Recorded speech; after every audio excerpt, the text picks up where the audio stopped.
कोई मजाक नहीं कह रहे। 12 बजे रात को आते हैं शून्य निकाल डालने के लिए और अफसर ने मजाक बना के रख दिया है, जवाब नहीं देंगे।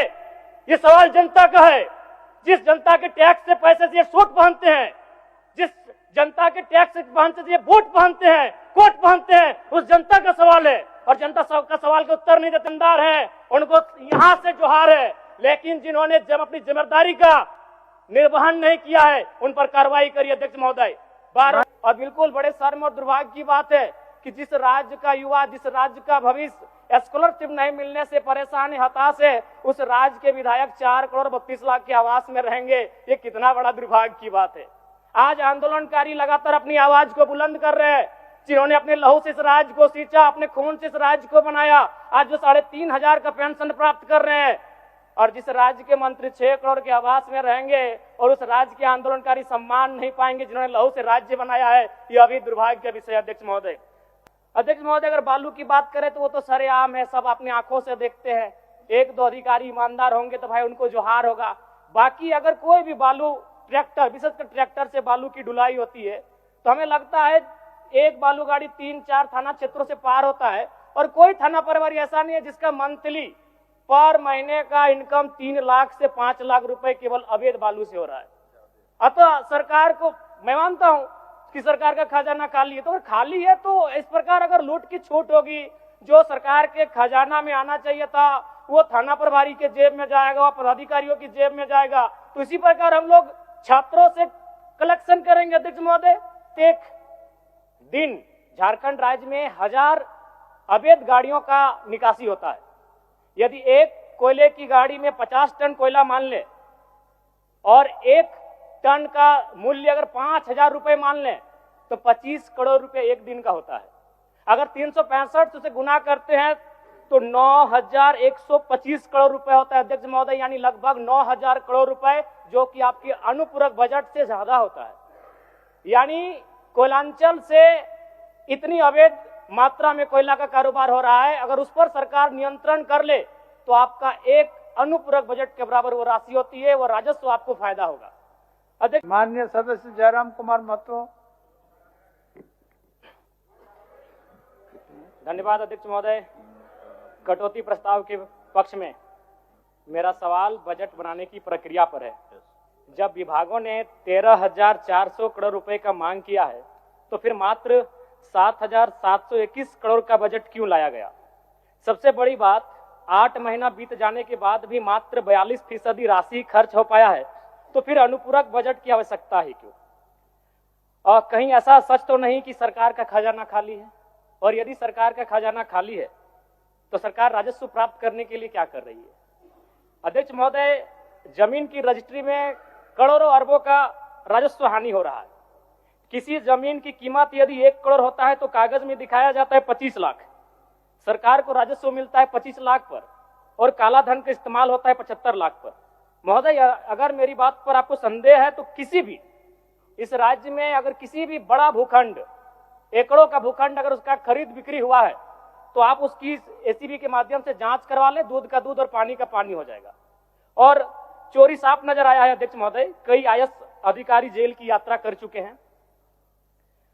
अध्यक्ष महोदय, मैं कोयलांचल से आता हूं और ईडी, जांच एजेंसी और तमाम न्यूज चैनल्स रिपोर्ट की मानी तो प्रत्येक दिन झारखंड राज्य में 1000 अवैध गाड़ियों का निकासी होता है।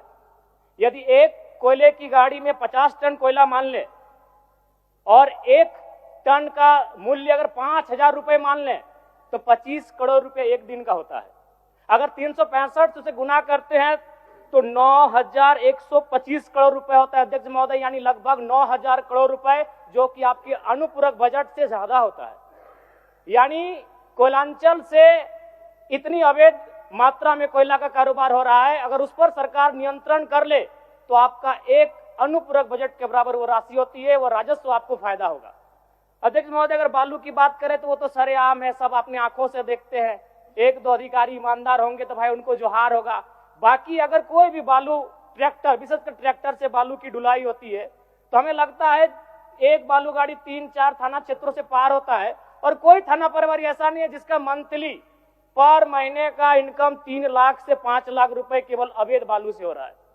अतः सरकार को मैं मानता हूं कि सरकार का खजाना खाली है, तो अगर खाली है तो इस प्रकार अगर लूट की छूट होगी, जो सरकार के खजाना में आना चाहिए था वो थाना प्रभारी के जेब में जाएगा, पदाधिकारियों की जेब में जाएगा। तो इसी प्रकार हम लोग छात्रों से कलेक्शन करेंगे। अध्यक्ष महोदय, अब इसको भी झूठ मत कहिएगा, अखबार में दिया था कि जैक ने 35% 10th और इंटर का शुल्क बढ़ाया। मैट्रिक का शुल्क था 980, शुल्क कर दिया गया 1180। इंटर का शुल्क था 1100, शुल्क कर दिया गया 1400। मैं तो सबसे पहले कहूंगा कि जो शुल्क पुराना था अविलंब शुल्क बढ़ोतरी पर रोक लगाया जाए। अध्यक्ष महोदय, आज छात्रवृत्ति नहीं मिला है छात्रों को। आज राज्य सरकार और केंद्र पक्ष वाले यानी विपक्ष वाले एक दूसरे पे दोषारोपण कर रहे हैं। इस दोषारोपण के बीच इस राज्य का भविष्य क्यों उलझेगा? अध्यक्ष महोदय, आज 2 वर्षों से छात्रवृत्ति नहीं मिल पाई है, इसका निराकरण होना चाहिए। और बिल्कुल बड़े शर्म और दुर्भाग्य की बात है कि जिस राज्य का युवा, जिस राज्य का भविष्य स्कॉलरशिप नहीं मिलने से परेशान है, हताश है, उस राज्य के विधायक 4 करोड़ 32 लाख के आवास में रहेंगे। ये कितना बड़ा दुर्भाग्य की बात है। आज आंदोलनकारी लगातार अपनी आवाज को बुलंद कर रहे हैं, जिन्होंने अपने लहू से इस राज्य को सींचा, अपने खून से इस राज्य को बनाया। आज वो 3,500 का पेंशन प्राप्त कर रहे हैं, और जिस राज्य के मंत्री 6 करोड़ के आवास में रहेंगे और उस राज्य के आंदोलनकारी सम्मान नहीं पाएंगे जिन्होंने लहू से राज्य बनाया है, यह अभी दुर्भाग्य का विषय। अध्यक्ष महोदय, चाहे मान्य सदस्य सबको एक्स्ट्रा टाइम मिला है, संक्षिप्त करिए आप। चलिए ठीक है। अध्यक्ष महोदय, बड़े सौभाग्य से हम 2 मंत्रियों के बीच में आते हैं। 32 और 34 दोनों साथ बैठे हैं, हमेशा यूं ही साथ बैठे हैं, हमारी शुभकामनाएं। एक ही कुर्सी में बैठे हैं और दोनों के बीच हम आते हैं 33। एक बार भी मंत्री महोदय मेरे विधानसभा में गए नहीं। क्यों नहीं गए? योजना ही नहीं है, इनका दोष नहीं है।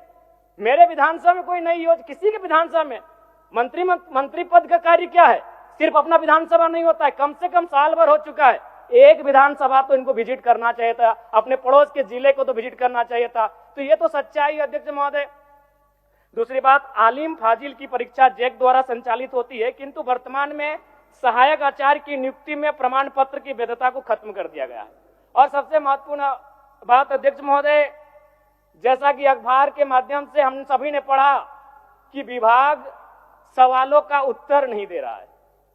अध्यक्ष महोदय, शून्यकाल में कल रात्रि 12 बजे नीरा मैडम और मंगल कालिंद्रा का झगड़ा हो गया।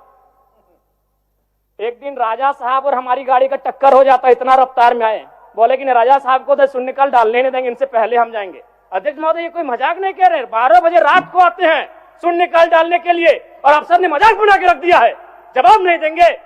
ये सवाल जनता का है, जिस जनता के टैक्स से पैसे से ये सूट पहनते हैं, जिस जनता के टैक्स से पहनते से ये बूट पहनते हैं, कोट पहनते हैं, उस जनता का सवाल है। और जनता का सवाल के उत्तर नहीं देते है, उनको यहां से जोहार है। लेकिन जिन्होंने जब अपनी जिम्मेदारी का निर्वहन नहीं किया है, उन पर कार्रवाई करिए। अध्यक्ष महोदय, 12 बजे रात को हम लोग सवाल डालते हैं। चलिए मान्य सदस्य। अध्यक्ष महोदय, अंतिम में कंक्लूड कर रहे हैं। समीर कुमार महंती, चलिए आपका समय समाप्त। समीर कुमार महंती।